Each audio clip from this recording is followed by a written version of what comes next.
Saludos familia, bienvenidos a esta edición especial de Estudio DC. Soy Gerson Borrero, gracias por acompañarnos. Estuvimos presentes en una serie de paneles que reunió a figuras clave del gabinete y expertos para hablar de estrategias que buscan asegurar un futuro más brillante para los latinos durante la Conferencia anual de Liderazgo del Caucus Hispano del Congreso que se llevó a cabo del 17 al 19 de septiembre en Washington, D.C. Escuchemos lo que hablaron el CEO del Latino Community Foundation, Julián Castro, la Secretary of Commerce, Gina Marie Raimondo, y del Small Business Administration, Isabela Casillas Guzmán, de la Secretary of Labor, Julie Su, y de Adrian Todman, del HUD, quienes explican cómo el gobierno federal está trabajando para crear oportunidades económicas y mejorar el bienestar. Veamos lo que dijeron. Well, good afternoon, everybody. Good afternoon. I have to say, I think it's a treat for all of us to get to be here with four brilliant, fantastic cabinet secretaries, leaders, and folks who are doing tremendous things to benefit the Latino community in their roles and our country. Just a few words about our panel today, and then we really want to jump into the conversation. So it's wonderful to be able to have a conversation today with four leaders who are making a difference in the country and in the community. And I'll start off with you, Secretary Todman, and ask, what do you see as the primary challenges of the Latino community out there when it comes to housing, and what is the Department of Housing and Urban Development in the Biden administration, Biden-Harris administration, doing about it? Thank you. The first thing I'm going to do is to recognize the leadership of my predecessor, Secretary Castro. Unfortunately, we also know at HUD that there's about 8 million Latinos who are mortgage ready, but there's only 50% who actually own their own home. And so we know that there is still work to do. And so one of the things that we believe in at the department is making sure that we are creating access, but not just access, we want to make sure that we're also executing in making sure that we're helping Latino families become a homeowner. We've been able to help over 500,000 Latino families become first-time homeowners just in the past couple years. Is there more to do? Absolutely. And that's one of the reasons why we're continuing our work to have more housing counseling, to teach folks who feel that they may never become a homeowner, know that they absolutely can become a homeowner with HUD's tools. And Secretary Su, same question, the biggest challenges you see out there for Latinas and Latinos when it comes to our workforce and what the Department of Labor is doing about it. We believe that everybody should have a good job, right? And that every job should be a good job. We've heard people talk about black jobs, right? We believe that there should be no black jobs, Latino jobs, or white jobs. There should just be good jobs for everybody. And we think of that as the high road to the middle class. Well, you can't build the high road if you don't combat the low road. And there are still too many working people, and many of them Latino, who are working in jobs where it's backbreaking, it's brutal, and they don't have the protections they deserve. And so we also play our role in fighting wage theft, in putting wages into workers' pockets, and making sure that every worker comes home healthy and safe at the end of the day. And so that enforcement piece is also a big part of our work. Administrator Guzman?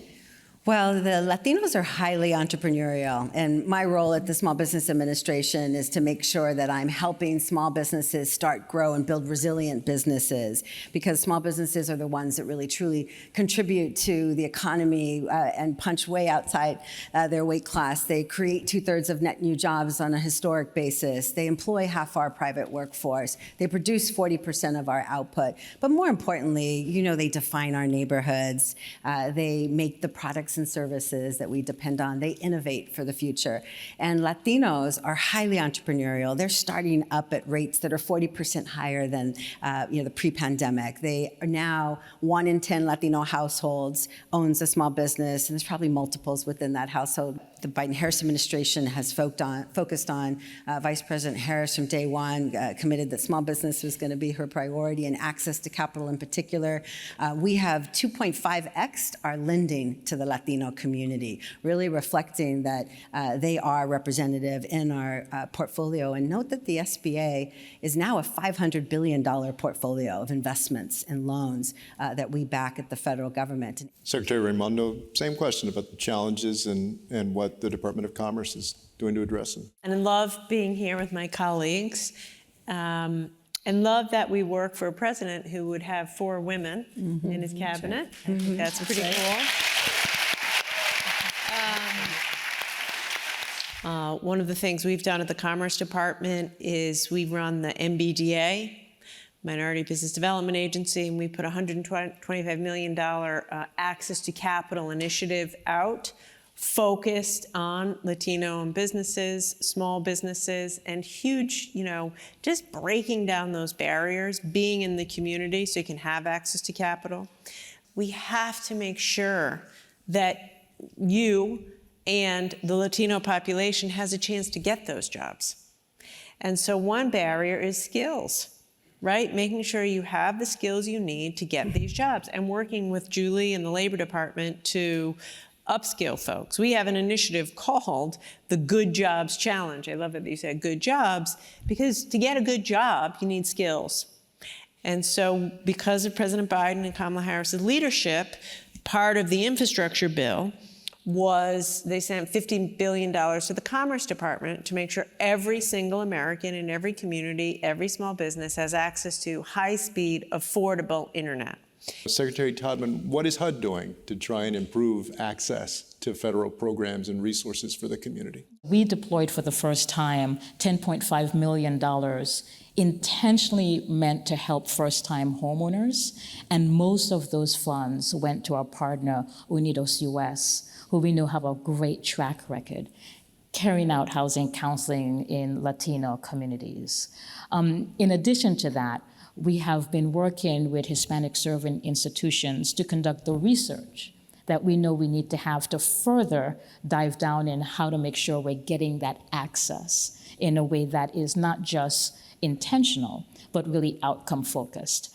And again, if people can see themselves represented in government, then they're more likely to access a service. I think one thing that many of you will find, those of you who are interns and fellows, is government spends an inordinate amount of time coming up with programs, a lot of time getting the technical details right, writing it out, whatever, and then not as much on how to make sure that people who should get it, get it. What is language, organizations, representation? Yeah. And I do think it's, we don't spend a lot of money on marketing. You just have to be in the community, listen constantly, and partnership.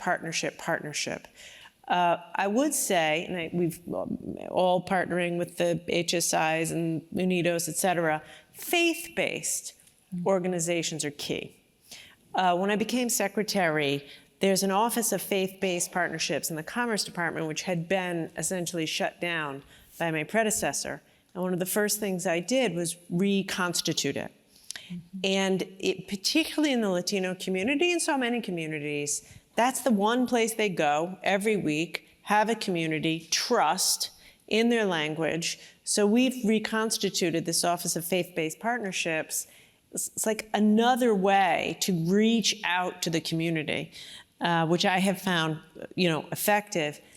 For Secretary Raimondo and Administrator Guzman, just tell us a little bit about what your department's doing when it comes to financial stability and success for Latino families, small businesses, community organizations that you're proud of. I guess the one thing in the interest of time to say is this Capital Readiness Initiative. It's $125 million that we're putting out through the MBDA. Biggest grant program ever for MBDA, totally focused on minority small businesses, and in partnership in different communities all around the country. It was competitive. By the way, the quality was so high. I'm interested to see how it unfolds, And it is about capital. I mean, small business owners will tell you that's one of the number one challenges. And if you think about it, so many, more than half of small businesses are relying instead on personal finances, if you have that wherewithal, if you have those assets, but more likely credit cards. And so you're trying to compete in business against your competitors who may have more affordable cost of capital, and you're paying in the double digits percentage rates, trying to just survive in the marketplace. That's where we have to come in, step in, and level the playing field and remove those barriers so that those underserved businesses, which are more likely women and people of color, the very people starting businesses at the highest rates, they're 2 to 3 times less likely to access capital either fully at all or partially, to be denied. To Secretary Sue and Secretary Todman, what role can the private sector play in your department's efforts or the federal government's efforts in general to help boost Latino and Latina success? We've been having what's called a tight labor market, right? Where there are more jobs than people, and so people have a choice. And so especially in a tight labor market, the more employers invest in things that are good for workers, pay good benefits, provide a retirement plan,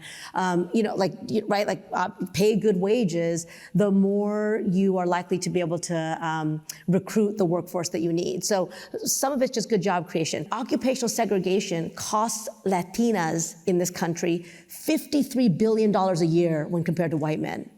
White men make $53 billion more a year because they don't face occupational segregation. That's right? That's a real number. That's a real number. We're all on the stage because we have a president of the United States who said he wanted to create a cabinet that looked like America. And that was about DEI. That was about, I'm gonna find the best person regardless of their race, sex, or gender, and that means I have to look beyond my circle. I know a lot of folks look up to you. What is the best piece of advice that you've gotten in your life that you want to share with these fellows? Always bring joy to what you're trying to do. It's so easy in this very cynical environment that we find ourselves in to have other people's problems bring you down. And it's so easy to get sucked into that. I mean, my advice is to realize that if you are in this room, that you not only deserve to be in this room, but there is further places for you to go. Everything that you are, everything that made you, everything you bring to the space that you're in has value. Mm-hmm. And don't forget that. Every skill you have that you gain from who you are, from your families, from your ancestors is valuable, and bring it. Mm-hmm.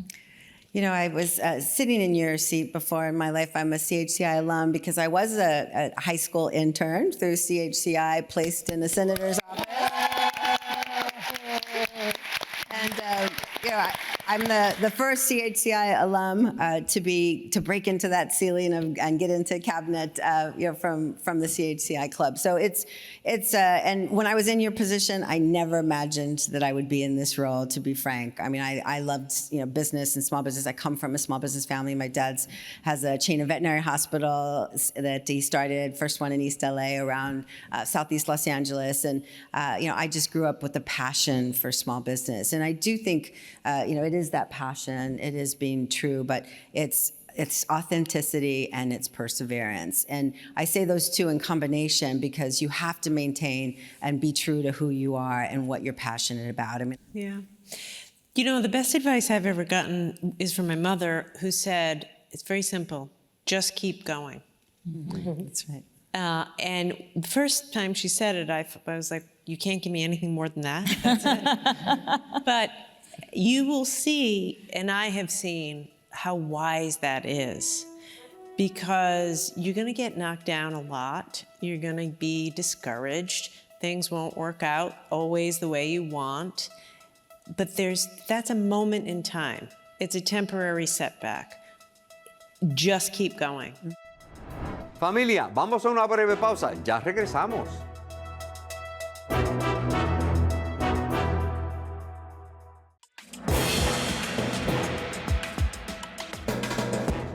Qué bueno que siguen aquí con nosotros. En esta conferencia se habló del camino hacia una mejor salud y dicho panel estuvo compuesto por el Dr. Sean Bruna del U.S. Department of Health, LaShawn McIver de American Health Insurance Plans, Nancy Rankin de la compañía para atención médica Halon, Michelle Rivas de la compañía de biotecnología Agmen y Verónica Sandoval de Genetech. En este panel se enfocaron en enfermedades que afectan desproporcionadamente a nuestra comunidad. And I'd like each of us maybe to share briefly, personally, why we're involved in this topic. When I thought about this question, living healthier and longer, because when I was a little girl, that was not a possibility. I saw a lot of the people that I cared for die very young. And even at that age, I didn't understand the complexities of what caused death in my family and the families of those around me. As a physician, I started to learn over time, our communities, not just the African American community, but so many other communities were experiencing the same challenges that I did as a young girl. So what I think about today is, as you said, the opportunity for a healthier, longer life. And I'm really excited about that because, over my lifetime, at different points, that was not always possible. I became a caregiver very young, which really, I think, propelled me forward. It built my desire to work in healthcare. I pursued a master's degree in health communication and really wanted to learn more about why there are disparities in our healthcare system and disparities for people of color specifically. Helping patients understand how to care for themselves to the extent that they can before medical intervention has to take place. Because I have the privilege to use a platform where we could advance healthcare and address healthcare barriers, not only for the Latino community, but for all underserved communities in the country. We're so proud because we have a phase 4 study that focused only on Black and Latino patients that have diabetic macular edema. And when you talk about preventative healthcare and we talk about diabetes, our community is very much impacted by diabetes. But again, not having access to specialists, not having access to ophthalmologists, they develop diabetic retinopathy, which can be preventable. This phase 4 study that we conducted in this community, again, ahead of time enrolled Latino patients. And it was like within 6 months, our cohort of Latinos was there. So this comes to the idea that Latinos are not interested in clinical trials. Well, we busted that myth. It takes longer, it costs more money. We busted those myths. And it's the need of having that data and that representation is going to be important. How we reach out and ensure that we are engaging populations in preventative practices that we may not think of, like oral health care. When you look at our Latino community, most of our Latino community relies on Medicaid for their insurance. Medicaid does not cover dental care. So when we are asking and we are saying this is important, we need policy behind it to ensure that our communities that are underserved actually can get the access. And that's why preventative care is so important. And there are a lot of over-the-counter, even something as simple as a toothpaste can help prevent gum health issues. Having health insurance is the first part. A lot of programs have, a lot of our member plans have resources to help unlock the preventive services and actions that help people live healthier, longer lives. And so there's a lot of changes that have happened in recent years due to these equity agendas that have been moving forward related to health equity that are helping to close these gaps. And so, all of what we're saying today is very timely because, there's a possibility that there could be changes in the policy landscape, but we need to keep the momentum to help ensure that we're meeting the needs of all served through the healthcare industry. Well, the FDA is currently working to then get organizations to be able to have more diversity and representation in clinical trials, and that's a new rule that's coming up to speed. So I think that's something many organizations are working on right now is being able to look at their clinical trial data, and that's a lot of work that Amgen's been able to participate in as a member of their initiatives. All of you could lift up your voices, and all of you can make an impact for the underserved communities. Because at the end of the day, all of us in this room are going to be patients or are patients. And the more that we can influence our policy for access and demand equitable healthcare in this country, that's when we're going to be able to start seeing changes in our health outcomes. My call to action would be get involved, understand your health, your family's health, and really do what you can to make sure that people are making it a priority. I always share that no one entity can solve the issues of that are encompassed in health, the work of health equity. But when we work together, we can find a solution. And so you all are a part of the solution. Familia, vamos a una breve pausa, no se vayan.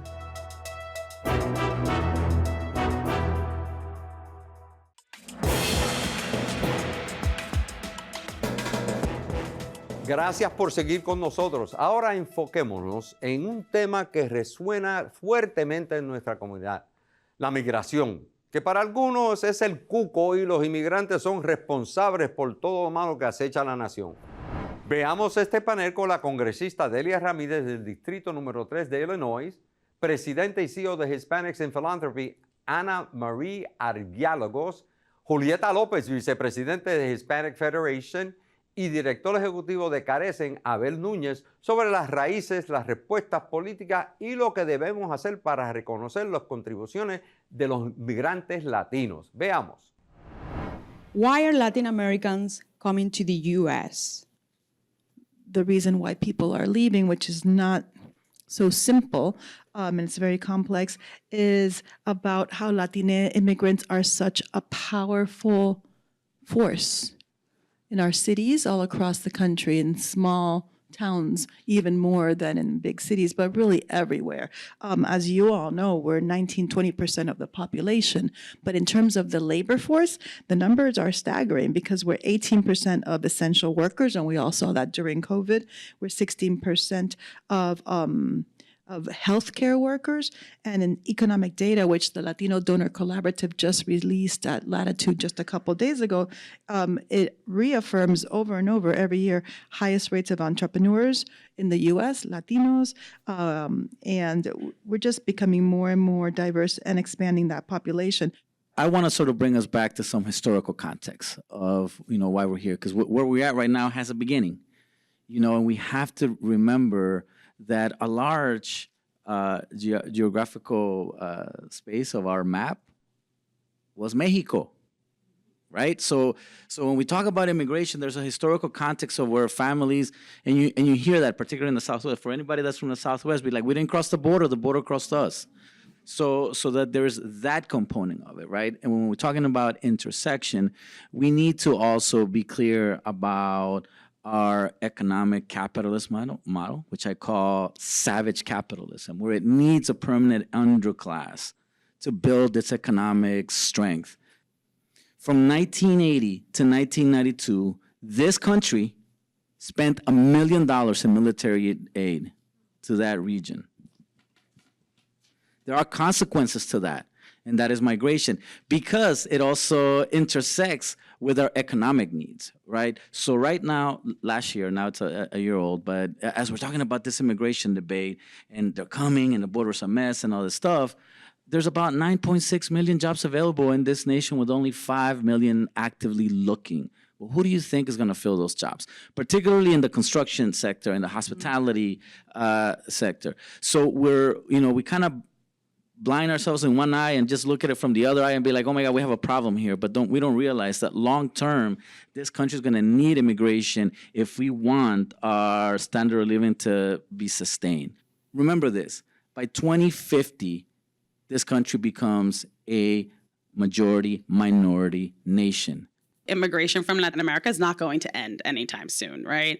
We've had mass deportations, they've separated families, all of these things have happened, and it's never ending. So dealing with any kind of next steps in terms of immigration policy has to be immigrant focused, but it also has to be Latino integration focused, right? We have to be thinking about how are we going to make sure that those coming in can be productive members of society. We know how much of the workforce we're part of, right?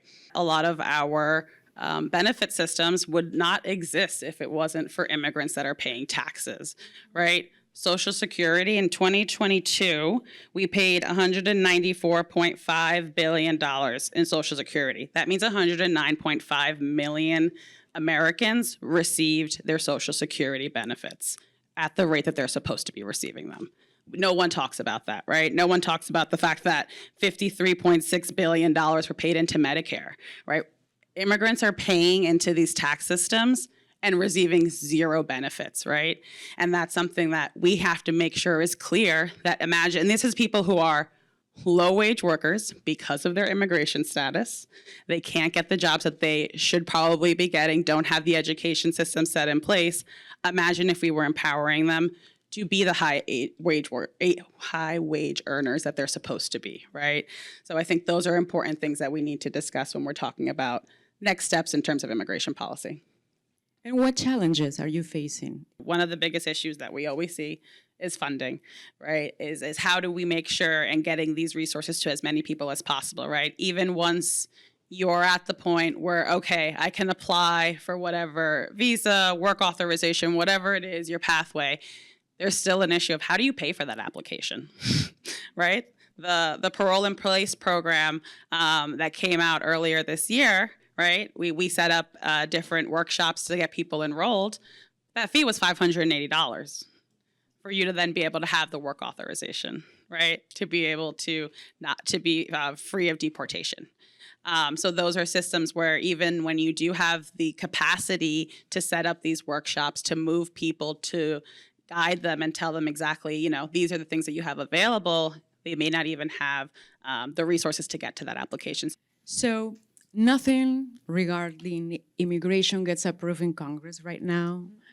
You are running out of funds. You don't have money. Immigration is going to keep on, immigrants are going to keep on coming. What do we do? For us, our day-to-day is how do we increase the capacity of organizations that provide legal services to just help people get through the maze that immigration is, right? And that means being able for municipalities to provide the funding, foundations to provide the funding, but also to build up the field, right? But we talk about immigration as a problem that needs to be fixed rather than as an asset that needs to be built. We need to be able to empower the community that's here, always looking to our end goal of safety, pathway to citizenships, but work authorizations are so vital and important and something that we definitely need more work on and more advocacy on, and people just constantly saying, whatever's going on, a work authorization is also going to be an important piece. My name is Omar Martinez Gonzalez from Chicago, Illinois. Congresswoman Delia Ramirez is my member of Congress, so super happy to be here to support. But I'm also a dreamer, and I've been a dreamer since President Obama implemented the program in 2012. I'm super thankful for you for bringing up the important fact that we pay so much in taxes to pay into these programs that we will never be able to access, even when we retire and Social Security and all these things.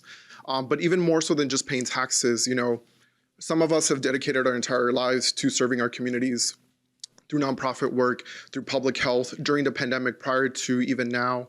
And so what advice do you have for us as we try to uplift that narrative? And how can we leverage community organizations such as yours to really amplify all of those narratives? 1 minute answer, because we have... Yeah, I think, us being able to have your stories as the example, right? Being able to use your power in Congress, right? That is it, right? Using it as advocacy, I think, is definitely the biggest thing that we need. And again, bringing it clear to that congressional district where you need to make the impact. My name is Delia Catalina Ramirez, and I am the proud daughter of Guatemalan immigrants, and I represent one of the most diverse districts in the state of Illinois, Illinois' 3rd Congressional District. And I want to start by saying it is my honor to be able to be here with the Congressional Hispanic Caucus Institution and the speakers who are speaking my love language. How about we stop seeing the Western Hemisphere and the rest of the countries as our backyard, but really see us as partners? How about we start talking about the actual definition of asylum and how we haven't actually updated in decades, and climate refugees is a real thing? How about we start talking about what we expect of our candidates on both sides of the aisle, about leaning in instead of like apologizing? So when I'm hearing you, I am reminded exactly why we need people like us in positions where we can be in that closed room with the VP, with the president, and with others. And sometimes also those of us that have to literally get some lotion to thicken our skin so we can be in committee hearings like Homeland Security and hold it down, sometimes feeling like, even though there are others from my same party in that room, that you are literally holding it down for immigrants, because we are at a position in this precise moment in 2024 where even people in my own party are apologizing about immigrants, who are talking about restricting asylum, who are talking about send them back. So we are not where I hoped for it to be when I was a kid and watching Salo Gigante with my mom. I do remember, and you just aged me really badly. But I want to say to you that I get an opportunity to be reminded of where I come from every single time I go back home, and every night when I call my husband, because yeah, I am married to a dreamer. I am married to someone who came to this country at the age of 14, and we've been married 4 years, October 23rd, and we are still battling the process of an adjustment status with an attorney, spending a lot of money, and here we are today. So imagínate, just imagine the things that others are going through. And we have some form of pathway in the future, hopefully before November 5th. But so many of our folks, you were saying 1987, 1986, is we haven't seen any real reform around immigration. And so for me, carrying my roots wherever I go, not just as the first Latina in Congress from the Midwest, but as the daughter of immigrants, of Maria Elvira Ramirez Guerra and Boris Hernandez, I deeply understand that in this precise moment, I'm not hiding away from being a daughter of immigrants. I'm leaning in, and I'm gonna double down on leaning in, even if that makes some people very uncomfortable. And so if we're going to address issues of Social Security, of Medicare solvency issues, nos conviene, it is to our benefit as a country to finally pass immigration reform. If we're going to reduce supply and distribution chain challenges and lower inflation, which is, by the way, the #1 issue on every single door you talk to in this country, regardless red or blue, then immigration reform is a pathway to get there. Familia, no se muevan. En el próximo segmento hablaremos de cómo estamos abordando la obesidad y diabetes entre los jóvenes latinos. Ya regresamos.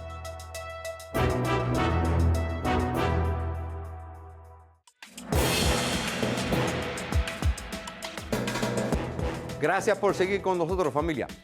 Ahora veamos cómo estos expertos en salud, incluyendo a la doctora Elia Escaname, profesora de pediatría de la Universidad de Texas, la doctora Malawi García, profesora de California State University, el doctor Henry Rodríguez, profesor de pediatría de la Universidad del Sur de la Florida, y Daryl Sleep, MD, están enfrentando los desafíos de la obesidad y la diabetes entre nuestra juventud latina. We're going to be talking about that disproportionate impact of obesity in Latino youth. It's critically important that we identify those disparate impacts in these types of conditions so that we can seek to understand the problems and the issues that are causing that to bring meaningful solutions to redress those disparities. Muchísimas gracias. And in starting this conversation, we're going to focus today about how obesity and diabetes is disproportionately impacting youth Latinos. If you look at particularly children affected with insulin resistance or prediabetes, in general, children progress more rapidly than adults at the outset. And what's even more critically important is if you look at those individuals, those children that are diagnosed with diabetes when they're younger, the complications progress much more rapidly for a given amount of time than you would see in adults. So it really does highlight the fact that we need to increase awareness with regards to the risk of diabetes amongst children that are obese, particularly if they have a family history of diabetes, and intervene early so that we can prevent that further progression that happens more aggressively in children. We're seeing that there's more and more children who are overweight and obese now, and they're progressing to diabetes at earlier ages. So definitely it's an issue in terms of the high rates and just what it's going to look like for them long-term in adolescence and also in adulthood. So if you are low income, you're living in zip codes that have low access to fresh foods, low access to safe parks, and also, I think someone mentioned earlier, there's a plethora of fast food in every corner. So children really are set up to kind of fail in these environments. And on top of that, Latinos, we're not always going to college. We're not aware of the health messages that we need to know. Parents are not aware of the importance of their children going out to eat. They're not aware of the importance of reading food labels.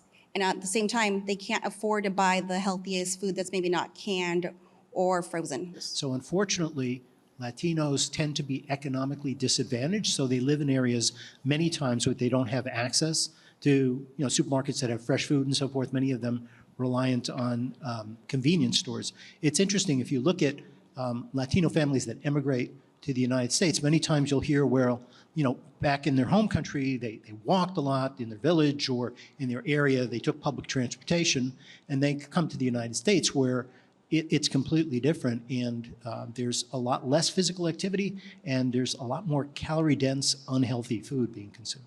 So I think that has been a big challenge in the state of Texas. A lot of families who may be undocumented are fearful of accessing care and reaching out until, unfortunately, it's too late when they come into the hospital. The children are very, very sick. And, unfortunately, American healthcare is expensive. Yeah. And so, again, I think it takes a community, so to speak, and we really have to address each of those individual issues. The language is just one barrier. Yeah. You also add the complexity of the instructions that are being given, and you can't always assume that a family in a 5-minute, 10-minute conversation really comprehended everything that instructions that were given. What would be some of the effective family-based interventions for managing diabetes among Latino youth? I start with you, Dr. Garcia. Yeah, definitely. So I think for youth, we always think about the home environment and who influences that environment. So we always try to make sure parents are involved, right? So parents play a huge role. They purchase the foods, they snacks, they monitor the children's physical activity. So I think really it starts with parents being activated and kind of engaged. I think many times, I can't count the number of times where I have a child that's newly diagnosed with diabetes, or they come in with obesity and prediabetes. And we provide education to not only obviously that child, depending on age, but to the parents. And many of those parents are themselves affected by diabetes. And it's astonishing the lack of education that they have regarding their own disease management. And I think not only are they purchasing the groceries and preparing the meals, but they're also serving as role models, right? So, and I tell many a parent, well, not only do you need to take care of yourself so you can take care of your child, but you're also serving as a role model, and what you do, your child will mirror. I think really kind of targeting mothers, infants, really is very impactful because we already see that there's already a metabolic setup, of infants who are born to mothers with diabetes. And so that programming is already there. So really what you have control over is your environment. So the focus on familia for Latinos is super important. So I don't want to leave this talk at a negative point. I want to say just Latinos, we're very familistic, right? We care about our families. So when you tell a parent, learn so that you can take care of your husband's health with his diabetes, learn so that your child doesn't get overweight or obesity. I think that's the message we want to give Latinos. When I develop programs, we don't come in saying, you don't know anything. We say, learn so you can protect your family. So that positive on the Latino cultural value, the familistic approach, I think is definitely what I would recommend. So we know that individuals, for instance, with diabetes have a greater risk and incidence of anxiety and depression. And if you're anxious and depressed, the likelihood that you're going to adhere to a treatment regimen, whatever it is is less. So I mentioned, at my institution, we've got a multidisciplinary team. And so the mental health piece of it is critical, because if you don't address that, the best drugs in the world, if you're not taking them, aren't going to help you. Este tema es crucial para el futuro de nuestras familias, ya que las enfermedades crónicas siguen aumentando entre los más jóvenes. Eso es peligroso. Nos vamos a una pausa y cuando regresemos hablaremos de una iniciativa que está sacudiendo el escenario político, Project 2025.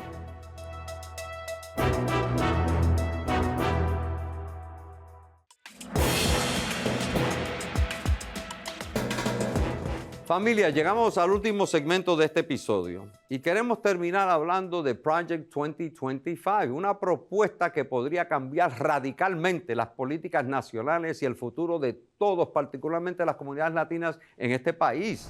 Veamos este panel con líderes como el congresista Adriano Espaillat del Distrito 13 en New York, la directora de Axios, Astrid Galván, la investigadora del Brookings Institution, Rachel Pereira, la presidenta de Fundación Nacional de Salud Hispana, Elena Ríos, doctora, y la presidenta y consejera general de Latino Justice, Lourdes Rosado. Project 2025. Veamos. Buenas tardes.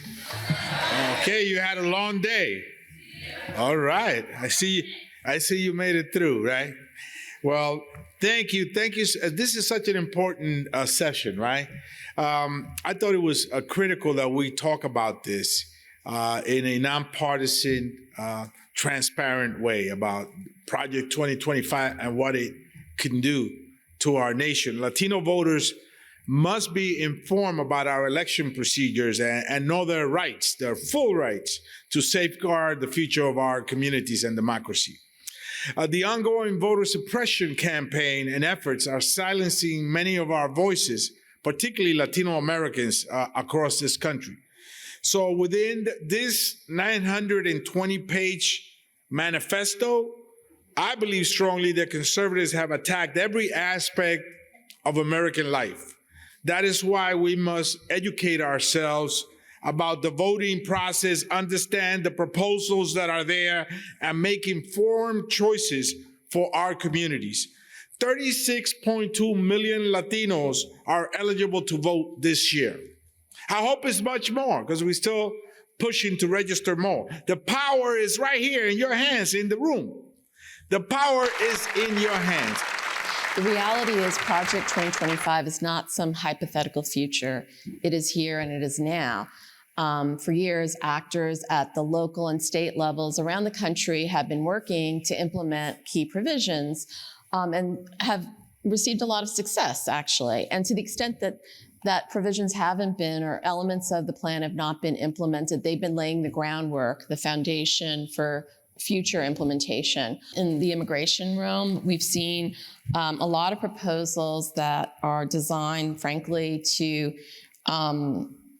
bring back some of the cruelest policies around implementation that have been implemented in recent years to police and go after immigrants, particularly undocumented immigrants.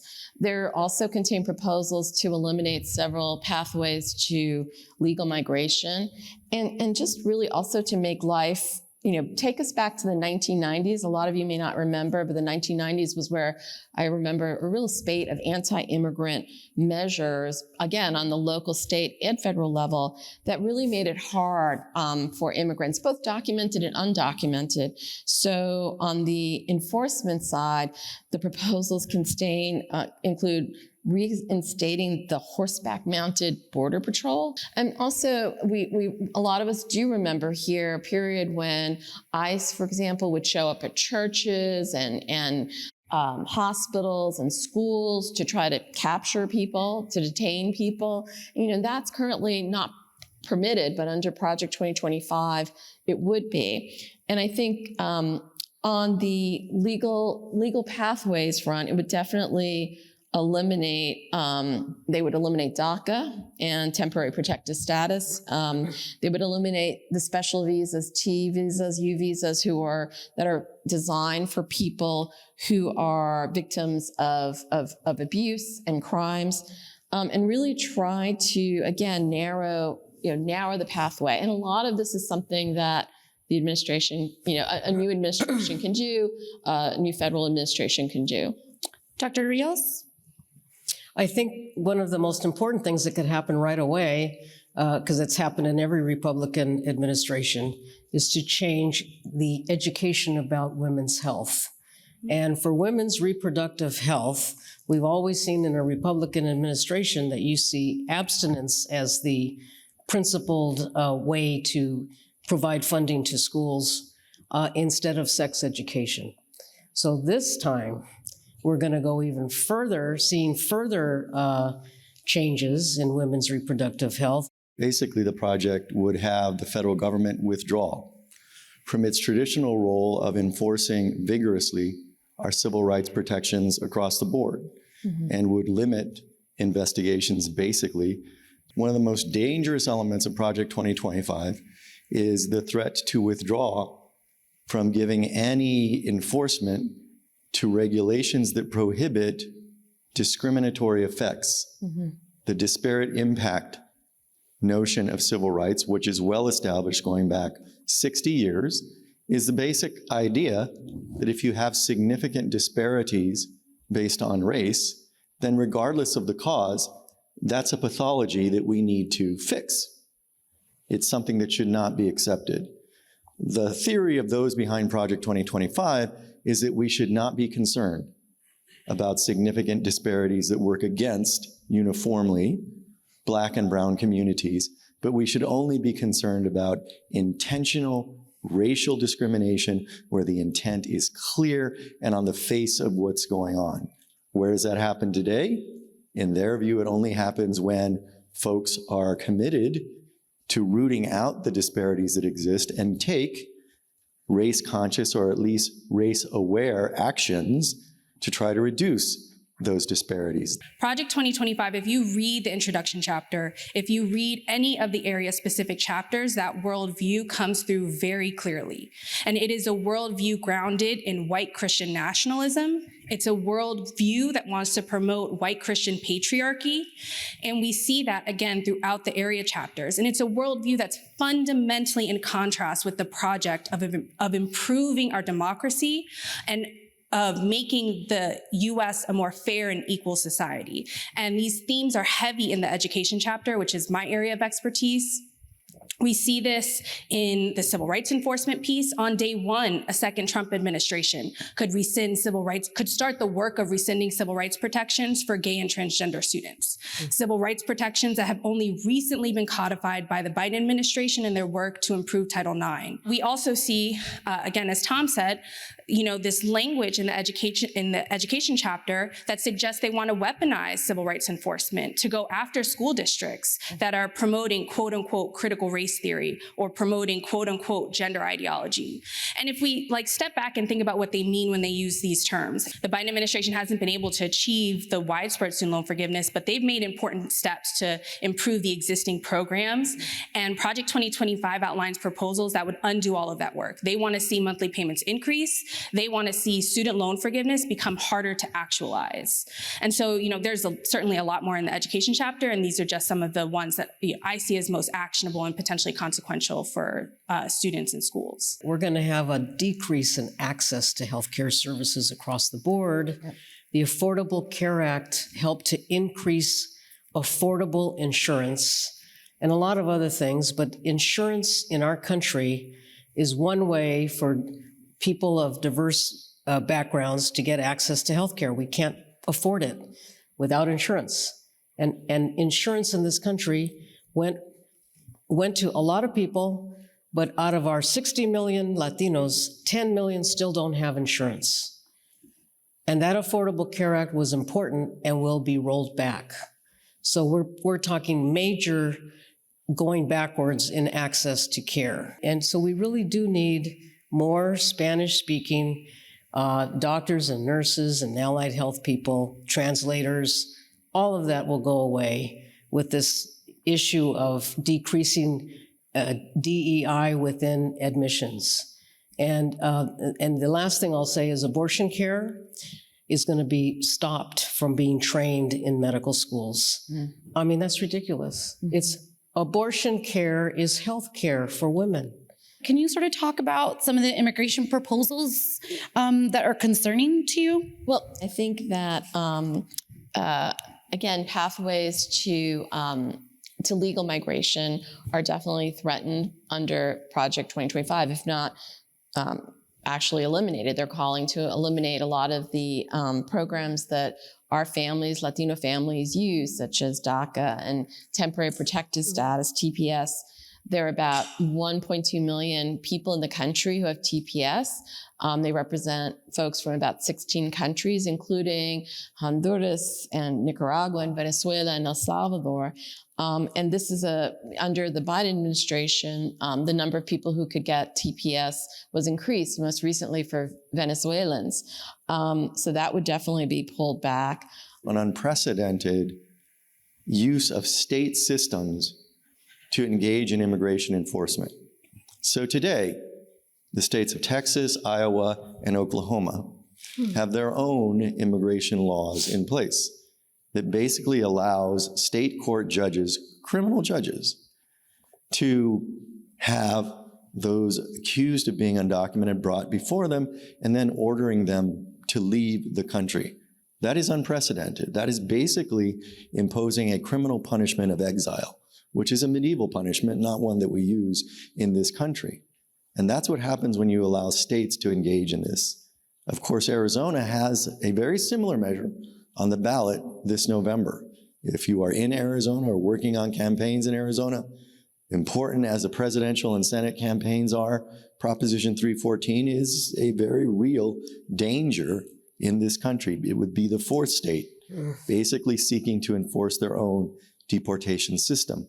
We cease being one country when we allow every state to have its own deportation policies and practices. And that's what we threaten to unleash under Project 2025, because the emphasis is on enforcement, quote unquote, by any means, and that includes using state untrained, not only untrained, but completely undirected, therefore relying on stereotype, including racial stereotype, law enforcement and judges in state systems without any background engaging in these kinds of activities. Yeah, and speaking of sort of the infrastructure that you're talking about that exists already in places like Texas and Arizona, but we also know that, you know, Latinos, we're everywhere. We're in North Dakota, we're in Kansas, we're in North Carolina, we're all over the place. What kind of infrastructure exists, if any, to take out mass deportations? So folks who are undocumented, many of them are not in official federal records, of course. But state records, local records, they do include folks, obviously, who are undocumented.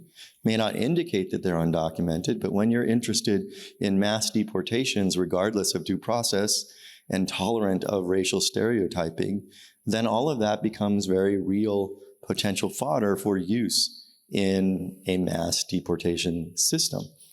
Hi, my name is Fabiana Rincon. I'm one of the student interns with CHCI. To me, Project 2025 is synonymous with the rise or attraction of the Latino far right. How do you see it radicalizing members of our community? And what can we do, or what is your advice to getting through to our loved ones who have been radicalized? It's a great question. We are the threat they perceive. And we should all see Project 2025 as an anti-Latino 900 pages. 900 pages about countering us.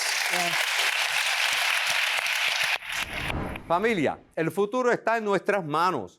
Lo que hagamos hoy, las decisiones que tomemos ahora mismo pudiesen definir el destino de nuestra comunidad en las próximas décadas. Eso es así. Con esta me despido, familia. Como siempre, los invito a que nos sigan en todas las plataformas sociales y que nos busquen en HITN Go, donde pueden ver todos nuestros programas. Yo soy Gerson Borrero. Hasta la próxima, familia.